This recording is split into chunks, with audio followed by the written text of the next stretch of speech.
श्रीगुरुभ्यो नमः। हरि ओम्।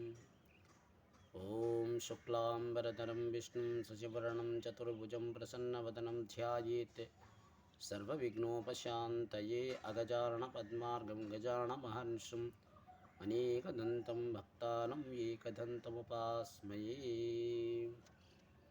गुरुब्रह्मा गुरुर्विष्णु गुरुदेवो महेश्वरः गुरु साक्षात् परब्रह्म तस्मै श्रीगुरवे नमो नमः। ओं व्यासाय विष्णुरूपाय व्यासरूपाय विष्णवे नमो वै ब्रह्मनिधि वासिष्ठाय नमो नमः। सभाभ्यां सभापतिभ्यश्च भो नमो नमः।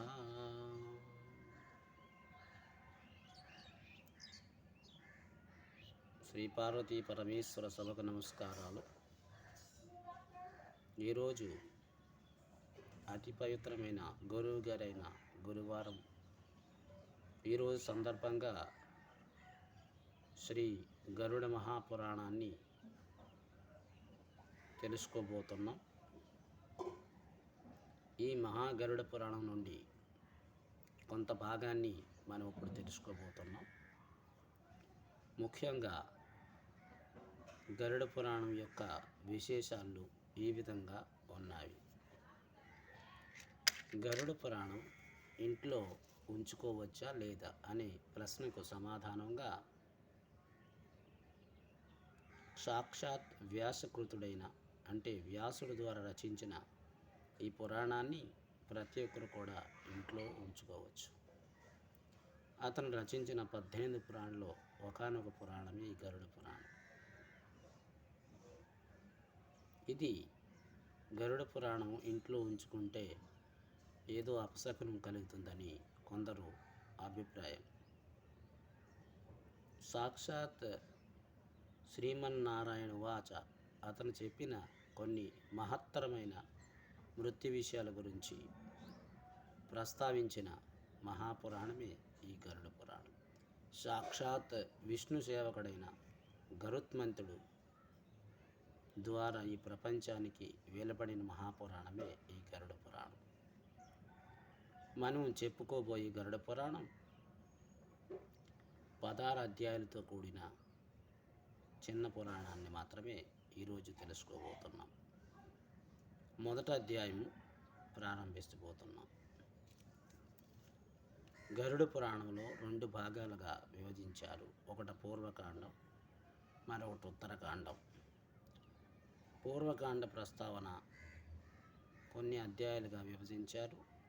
ఉత్తరకాండ కూడా కొన్ని అధ్యాయాలుగా విభజించారు. మొదటి అధ్యాయంలో ధర్మో దృఢ బద్ధమూలే వేదస్కందో పురాణ శాఖాఢ్య క్రతుకుసమీవ మోక్షఫలో మధుసూదన పాదోపజాయతే. శ్రీ మహావిష్ణువు మధు అనే రాక్షసును సంహరించాడు. అందువలనే ఆయన్ను మధుసూదనుని అందరు కీర్తించారు. ఆయనకు ఒక మహావృక్షంగా వ్యాస మహర్షి భావించి ఈ విధంగా స్తోత్రించాడు. ధర్మమని ఘట్టమును కలిగి వేదములచే స్కందములు పురాణములు అని కొమ్మలు కలిగిన క్రతువులని పుష్పములు కలిగి మోక్షమనే ఫలము గల మధుసూదనుడైన శ్రీ విష్ణువుని వృక్షం విరజాలుతున్నది. బ్రహ్మ సృష్టించగా శ్రీ మహావిష్ణువు మహావృక్ష రూపమున బ్రహ్మ సృష్టిని కొమ్మలు పువ్వులు ఫలములు నీడ మున్నిగి వారిని వెచ్చి కాపాడుచున్నది. అట్టి శ్రీ మహావిష్ణు స్తుతి ఇది. ఆయన నన్ను రక్షించాలని ప్రార్థించుతూ అష్టోత్తర శతనామ అని మనం 108 నామాలు చెప్పుకుంటుంటాం. అలాగే మన భరతఖండంలో 108 దివ్యక్షేత్రాలు ఉన్నాయి. దాంట్లో ఒకటైన నైమిషారణ్యం గొప్ప తపస్సంపన్నులు, వేదాంగాలు తెలిసిన వారు, నిత్యం భగవన్నామం జపించేవారు, భూత భవిష్యత్ వర్తమాన కాలంలో నెరింగిన వారైన మహర్షులు ఎందరో నివాసించే ఉండేవారని అర్థం. లోకహితం కోసం యజ్ఞ యాగాదులు క్రతువులు నిర్వర్తిస్తూ ఆ సౌనికాది మహర్షులు ఒకసారి పలకరించవలసింది.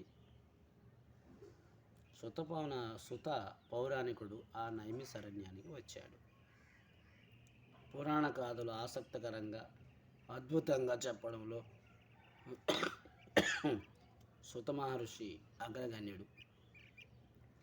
అప్పటికే ఆ మహర్షి వల్ల ఎన్నెన్నో పౌరాణిక గాథలు విని ఉన్నారు.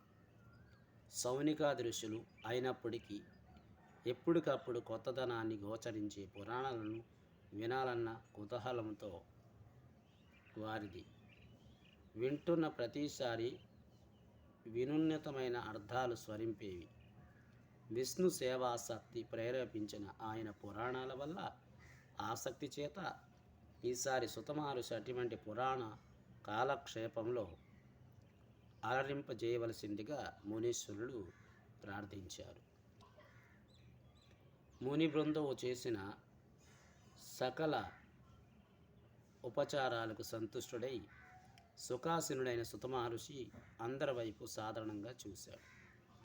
విష్ణు కథ శ్రావణం వల్ల ఆసక్తిరక్తమైన కారణం ఏమిటి అని దరహాసంతో ప్రశ్నించాడు. అప్పుడు సౌనికాది మహామునుడు, పౌరాణిక శ్రేష్ఠ, ఎప్పటికప్పుడు కొత్తదనాన్ని గోచరించేలా పురాణ కథలను వివరించడంలో తమంతటి వారు మరొకరు లేరు. అదే కాక ఇంతవరకు మాకు తమ చెప్పిన శ్రవణానందకరమైన గాథల హరిలో బ్రహ్మదేవునికి సంబంధించినవి రాజసములు, శివదేవునికి సంబంధించిన తామసములు, విష్ణుదేవునికి సంబంధించిన సాత్వగుణాలను ప్రధానమైన గ్రహించాము. పురాణం సృజనాశీల సాక్షాత్ వ్యాస భగవాన్లు ప్రత్యేక శిష్యుడైన తమ ఎరింగే అనే అంశమే లేదు.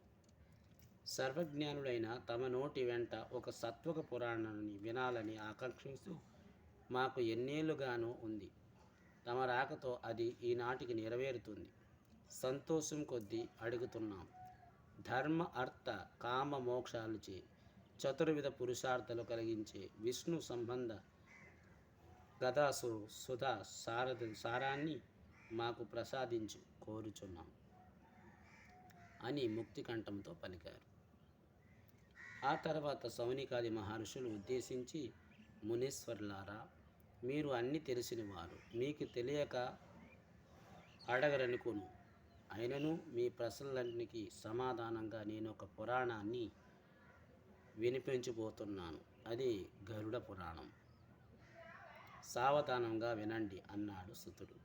మహాత్మా, లోకములో ఇంతవరకు మేము తమ ద్వారా విన్న పురాణాలన్నీ స్వర్గలోక ప్రాప్తి కలిగించే మార్గాలు బోధించినవి. మోక్షదాయకమైన ఆ పురాణాలన్నిటినీ స్వర్గ సౌఖ్యాలు ప్రస్తావన ఉన్నది తప్ప నరకం గురించి కానీ, నరకంలో పాపాత్ములు యాతనాల గురించి కానీ అంతగా తెలియపరచడం లేదు. పుణ్యాత్ములు సుఖదాయకమైన, పాపాత్ములు దుఃఖదాయకమైనట్లుగా వెళ్ళడానికి వీలు కానీ నరకలోకం గురించి కూడా వినాలని ఉంది. ప్రపంచంలో జీవులు ఏ కారణాల బట్టి జనన మరణ సంసార చక్రంలో తగులుకుంటున్నారు. ఎట్లా అంటే, పుణ్యకర్మములు చేయడం వల్ల వైకుంఠలోక వాసులుగా, ఎలాంటి పాపకృత్యాలు పాల్పడడం వల్ల యమలోక వాసులుగా మారుతున్నారో దయించి దీని గురించి మీరు ప్రస్తావన చెప్పండి. ఏ కారణం వల్ల తీరని వ్యాధులు కలుగుతున్నవి? ఎప్పుడు ప్రేత అంటే పిశాచ జన్మం కలుగుతుంది? దేనివల్ల ప్రేత జన్మం నుంచి విముక్తి లభిస్తుంది? ఏ పుణ్యకార్యాలు ఆచరించడం వల్ల ప్రేతానికి నికృష్ట జన్మం నుంచి మోక్షం లభిస్తుంది? ఇదంతా మాకు విశారదంగా చెప్పవలసిందిగా వేడుకుంటున్నారు అని ప్రార్థించారు సౌనికాది మునులు. ఋషిశేషులారా, బ్రహ్మాది దేవతలందరికీ దేవాతి దేవుడైన సర్వాంతర్యామి అయిన అవలీలగా సృష్టి స్థితి సంహారకర్తించిన పురుషోత్తముడు పరమపద వాసి అయిన శ్రీ విష్ణు భగవానుడు సేవిస్తున్న గరుత్మంతునికి కూడా ఒకానొక కాలంలో సరిగా ఇటువంటి సందేహాలు కలిగాయి. గరుడు ఇలా అడిగాడు, మీరు ఇప్పుడు అడిగినట్లుగానే లోకోపకారం నిమిత్తమై శ్రీమన్నారాయణమూర్తిని గరుడు ఇలాగా అడిగాడు. జగదీశ, లోకములో జీవులు ఏ కారణం చేత జనన మరణాలు పొందుతున్నారు? వారికి స్వర్గప్రాప్తి కానీ నరకావాసం కానీ ఏ రీతిగా కలుగుచున్నది? ఏ పాపం వల్ల ప్రేత జన్మ కలుగుచున్నది? ఆ జన్మ వదలడానికి ఎటువంటి కార్యాలు ఆచరించవలసి ఉంది? ఏ పుణ్య కర్మ చరణం వల్ల నీ లోకాన్ని పొందుతున్నారు? అసలు పాపాలను నివర్తించి చేసే కర్మాలు ఎన్నున్నాయి? సాటిలేని ఆనంద స్థానం అనదగ్గ ఈ వైకుంఠ లోక ప్రాప్తి కోసం జీవులు ఏమి చేయవలసి ఉంటుంది? దయించి ఇదంతా నాకు సవిస్తరంగా తెలియపరచు, నీ దాసుడిని కరుణించని ప్రార్థించారు. పరాక్రమశాలి గరుత్మంతుడా, చక్కటి ప్రశ్న వేశావు, కానీ ఈ పూర్తిగా బహిర్గతం పరచడం భావ్యం కాదు. అత్యంత రహస్యమైనది అయినప్పటికీ జిజ్ఞాసతో ప్రశ్నించావు కనుకని నీ దగ్గర దాచదగ్గ రహస్యమేమీ లేవు కనుకని నీకు చెప్తున్నాను విను అంటూ సర్వవ్యాపి సకల లోకాది అధికారుడు, జలస్వరూపుడు, సకల కృత్యాల కారకుడు, సర్వం చూసేవాడైన ఆ శ్రీమన్నారాయణుడు చెప్పడానికి ఉపక్రమించాడు. వైనతేయ అంటే గరుత్మంతుడి మరో పేరు. యమమార్గం వినేవారికి ఇక్కడ భయాన్ని కలిగించేది. ఎవరు పాపకార్య ఆసక్తులతో, ఎవరు దయాధర్మాలను విడనాడి సంచరిస్తారో, ఎవరు శాస్త్రాలను సన్మార్గాలను నిరోధిస్తుంటారో, ఎవరు ఆత్మస్థుతి పారాయణలై ఉంటారో, ఎవరు వినయశీలుడు ఐశ్వర్యం చేత మదం కలిగి వర్తిస్తారో, ఎవరికి మోహం వికారంగా ఉంటాయి, కామం చేత ఎవరిని పీడింపబడతారో వారు నరకానికి పోతారు. ముఖ్యంగా శ్రీమన్నారాయణుడు గరుత్మంతుడి గురించి చెప్తూ ఈ విధంగా చెప్పారు. ఎవరైతే పాపకార్యాలు చేస్తారో, ఎవరైతే అన్యాయాన్ని సమర్థిస్తారో, ఎవరైతే వారికి వారి పొగడ్తలకి పొగుడుకుంటారో, ఎవరైతే సన్మార్గులకి నిందిస్తారో, ఎవరైతే అక్రమాల కార్యాలు చేస్తారో అటువంటి వారికి నరకం పీడింపబడుతుంది అని వివరించారు. జ్ఞానవంతులు, శీలవంతులు ఉత్తమ గతిని పొందుతారు. పాపాత్ములు దుఃఖులై యాతనాలు పొందుతారు.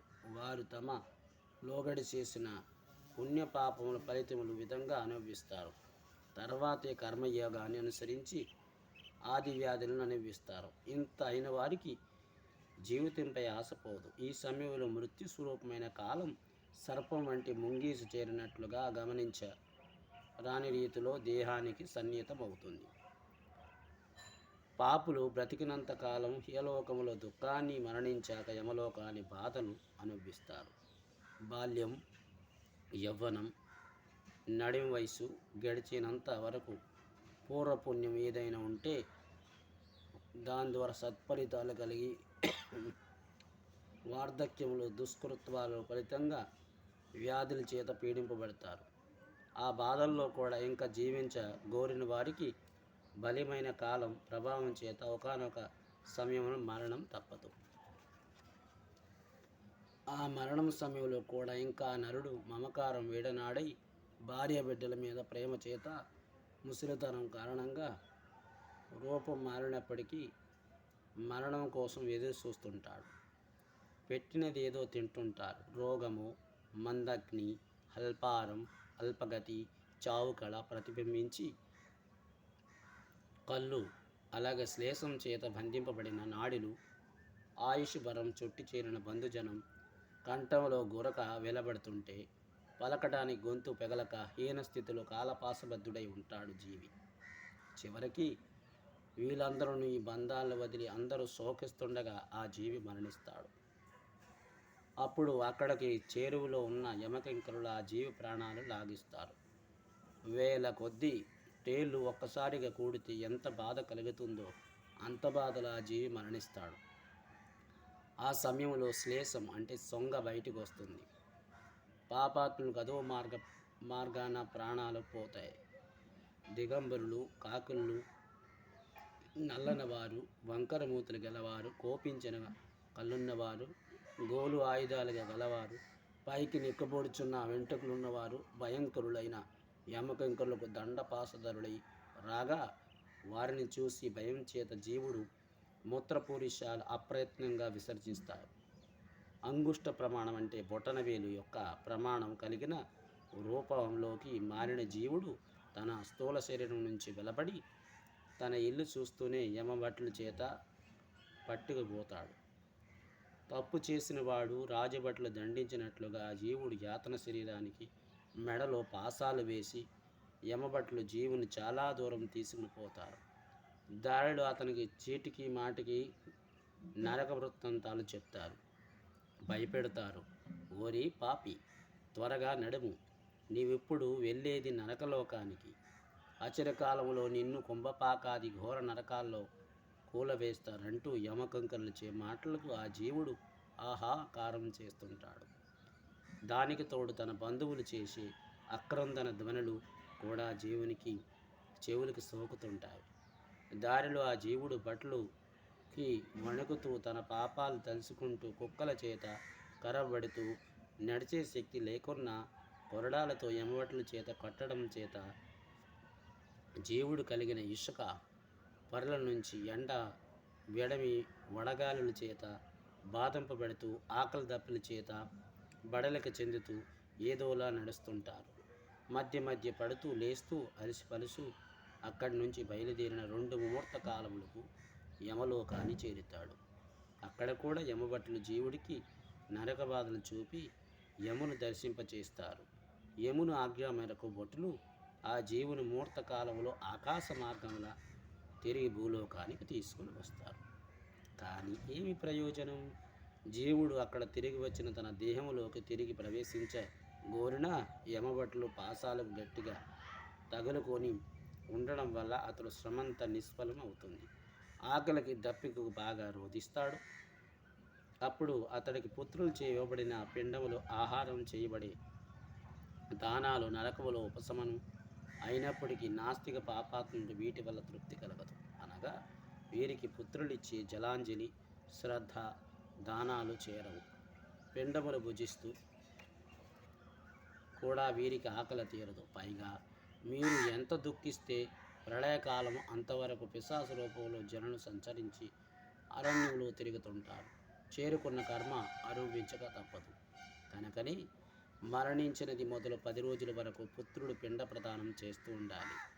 ఈ ప్రేత పిండం 4 భాగాలుగా విభజించబడగా అందులో 2 భాగాలు యాతన శరీరానికి, 1 భాగం యమదూతలకు, మిగిలిన భాగం మృతి చెందిన వారికి అందుతుందని శాస్త్రం. మరణించిన నాటి నుండి 9 రోజుల పాటు ఇలా ఇవ్వబడే ప్రేతం పిండం వల్ల జీవునికి అష్ట ప్రమాణం గల పిండదేహం కలగడు. 10వ నాటి పిండం వల్ల ఆ దేహానికి బలం కలగడం సంభవం. జీవుడు పిండదేహాలతో పుణ్యపాపాలను విస్తాడు.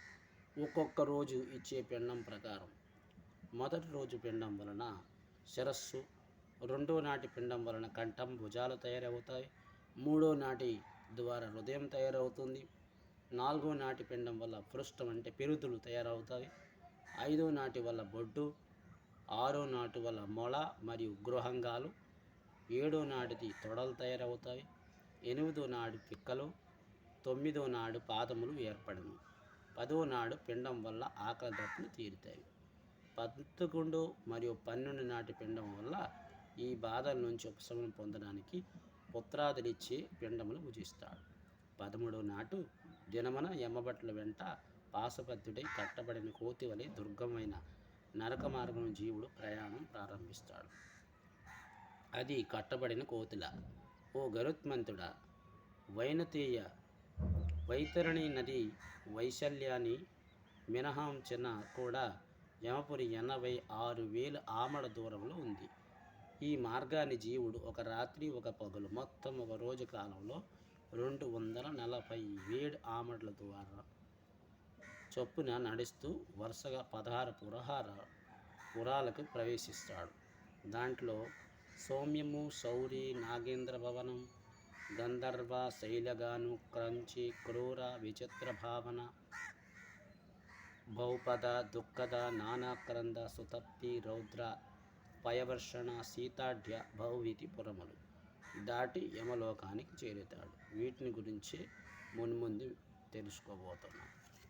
ఇది గరుడ పురాణంలో మొదటి అధ్యాయాన్ని మనం సంపూర్ణం చేసుకున్నాం. తదుపరి కార్యక్రమంలో రెండో అధ్యాయాన్ని సంపూర్ణం చేయడానికి ప్రయత్నం చేస్తాం. ఆ పరమేశ్వర కృపా కటాక్షం అంతే. మంగళం కౌసలేంద్రాయ మహానీయ గుణాత్మనే చక్రవర్తి తనూజాయ సర్వభౌమాయ మంగళం. ఉమాకాంతాయ కాంతాయ కామ్యప్రదాయని శ్రీగిరీశాయ దేవాయ వల్లీనాథాయ మంగళం. సర్వం శ్రీమామేశ్వర పాదపద్మార్పణమస్తు. స్వస్తి.